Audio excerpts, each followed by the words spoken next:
What is going on, Saints? This is your bro, Kevin, and in this channel, Holy Perspective, we try to take a biblical approach to day trading, always putting God first and making an attempt to be more confident and be profitable in the markets. I have an update for you guys. In the last 30 days, I've been able to make over $4,500 trading prop firm accounts. And that's not counting the money that I've been able to withdraw on my live account, which I trade separately, probably 2 or 3 days a week. The last 2 weeks I've been trading at 5 days, so I'm going to cut back starting next week. But it's been going well. So in total, over $5,000 in the last 30 days. The first thing I want to say is all glory to God. The fact that I've been able to make this much progress in 3 months of day trading futures is unprecedented, and it is not something I expected. I did expect to have more of a struggle or an uphill battle, but all I can say is praise God. And my goal, my attempt is to keep going, to keep scaling up if God permits, and from there to have some sort of free training for other brothers, for other people in Christ that I know that are interested in day trading. But yeah, I'll have some screenshots for you guys to see on screen. So I've gotten payouts from FundedNext twice and one from MyFundedFutures. I am on my way, Lord willing, to get another payout from MyFundedFutures for about $1,400. They do an 80-20 split, which I don't like too much. Their payout table is a little bit misleading, but they are a great company. If you guys are interested in, I would say the entry barrier to get funded with MyFundedFutures is very low. It's really not that difficult. So if you're interested on trading with them or trying out prop firms, I'll have a code in my description or an affiliate link that you can click on. But anyway, I wanted to go over a trade recap from today, and more importantly, tell you guys how I've been able to withdraw close to $5,000 in the last 30 days from the market. So the first thing that I think is key, and I hear a lot of people drill this down, but I can't emphasize this enough as a new trader, is the importance of journaling. And more importantly, it's taking screenshots of your trades. So I'll move over to my computer here so you guys can see, but on screen you guys will see this is an Excel sheet I have with my trades, and I've been logging since July. I've been logging all my trades, you guys can see, and you might be asking, well, Kevin, what information do you log? What information do you write on there? So I write the date, I write my day bias, which I determine based on what PDRAs are being respected or disrespected on the higher time frame. I write the time of liquidity sweep. So for those that trade ICT concepts, you'll know price is always running or going towards a liquidity level, whether that be London highs, London lows, or Asian highs, or previous day highs, or intraday highs, or lows, or you name it. But price is always attracted to liquidity levels, fair value gaps, imbalances. So that's key for me to know at what time these price targets are hit or levels are swept. I write my direction, so which direction was the trade, my outcome, whether it was a win or a loss, points gained. Now, to be full transparency, I'm only logging my wins, and the reason I do that is not to hide or not disclose my losses. It's because I'm journaling my losses elsewhere on a Word document so that I can go back and review and see what I did wrong. But I only want my wins because these are high probable trades that I'm tracking, so that when these patterns repeat themselves on the chart, I can identify them easier and have full confidence that they will succeed. And so I write the type of play. So far I have 6 entry models. I know that sounds like a lot, but it gives me some versatility, some range to be able to trade depending on the different types of markets, and that has worked great for me. If you guys want or interested in going over my trading model, please write a comment below. So I take notes based on my mentality, my psychology behind the trade, why I decided to go long, what different confluences, what different confirmations I had for the trade, and then more importantly, this is the key, I take screenshots. So for example, on this day, there was a liquidity sweep and inversion of a 1 minute buy side. So we came down, as you can see, we swept this level from August 20th. We rejected hard off of it, and then price came back up and it inversed a 1 minute fair value gap. We can see it on the lower time frame. So here's the 15 minute, here's the 1 minute. And so you could see basically we came down, we swept the 820 lows, we created a fair value gap, and I entered off of this order block that was created on the pre-market.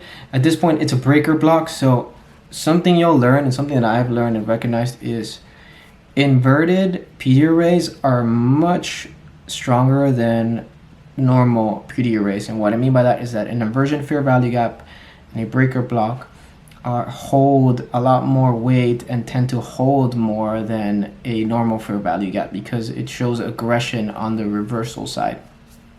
So I set a limit order on that breaker block, and then I was targeting a fair value gap up above as my draw on liquidity, and we hit our TP within 2 candles. So and then this is just one example. So journaling is key, guys. I strongly recommend that you guys, first of all, you have to define a strategy. If you haven't defined a strategy, you need to back test until you find something that works, and then you want to track all your trades. So make sure you're journaling and taking screenshots of your trades.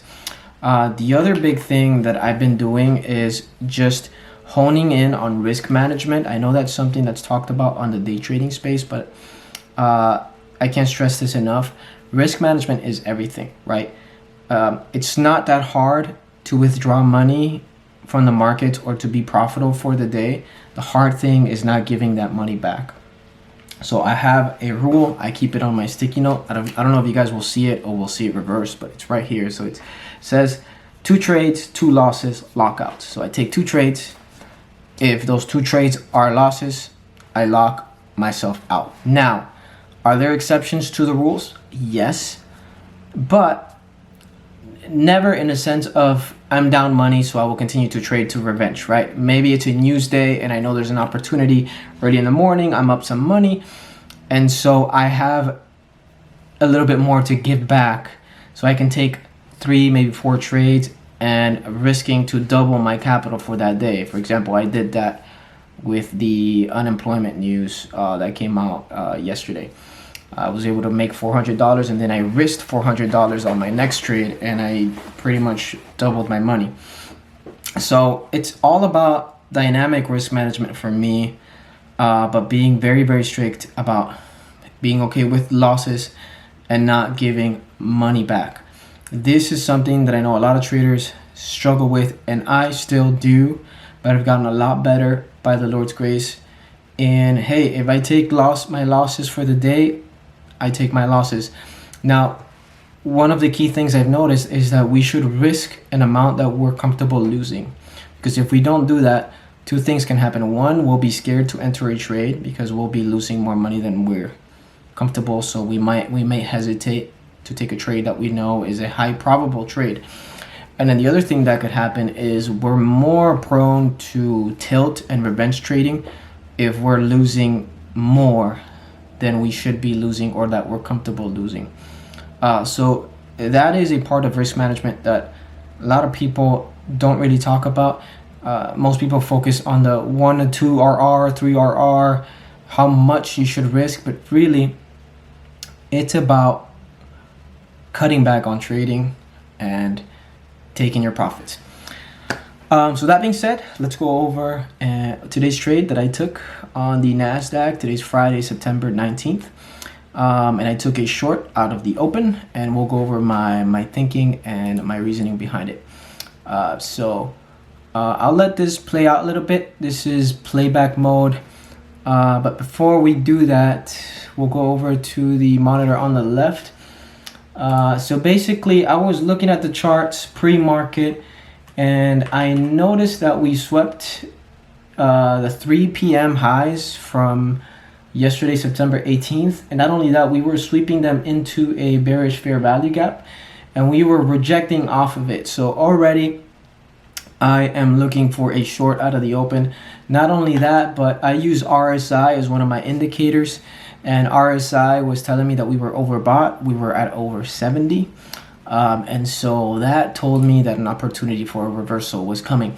Now, there are other confluences that I had. You will see price action out of the open, what it's going to do. But basically, I was looking at ES, which you guys don't have on screen. And as I was looking at ES, I saw that ES was selling hard. It had already tapped into a bearish fair value gap. All right, I just realized I recorded that without showing my screen. So to recap again, we swept a liquidity level from yesterday. We're rejecting off of a bearish fair value gap on the 15-minute. And then on the 1 minute, we created this bullish order block. If we're truly bullish, when price comes and tests this order block, we should continue higher. If we break this order block, then it becomes a breaker, and I could use it to kind of inverse and go the opposite direction.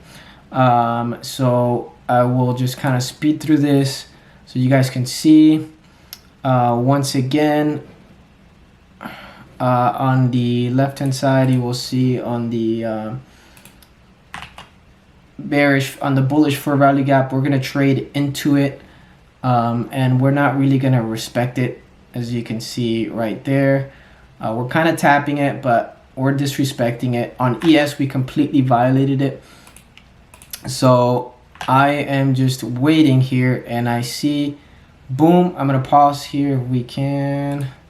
Okay, so at this point, this becomes a breaker block. I'm confident that we're going lower. ES is going lower. We've swept the liquidity level, and we've reversed off of it. So I set my limit order at this high. Why at this high? Because it's a good point between the breaker and the high, and we're wicking a lot. So I feel like price is not gonna just tap the breaker and flood down. I feel like it's gonna wick a little bit higher and then come down. But anyways, that was my confluence. I'm gonna zoom out here, and so you guys can see price action as I get filled. And so boom, I'm just gonna play. Order filled. I get filled right here, and then I target the lows of that very candle as my take profit. And you'll see here in a second, I hit my TP Target filled within 2 candles. So that was a little bit over $400. About 440. I made a little bit less, like 430, because of the commissions and all that from the broker. But yeah, that's a trade recap. It's Friday. I'm not going to take another trade. I was done by 9:40 in the morning, so what more can I expect? What more can I want than that? So I'm grateful to the Lord again. You know, and I'll have the rest of the day to record this video and to hang out with the family. So just want to encourage you guys, it is possible. Putting the Lord first and being a person that practices restraint goes a long way. Risk management, journaling, all important. So if you have any suggestions, recommendations, comments, leave them below. And I'll catch you guys next time, Saints. Have a great weekend and stay holy. See you guys next time. Bye. Peace.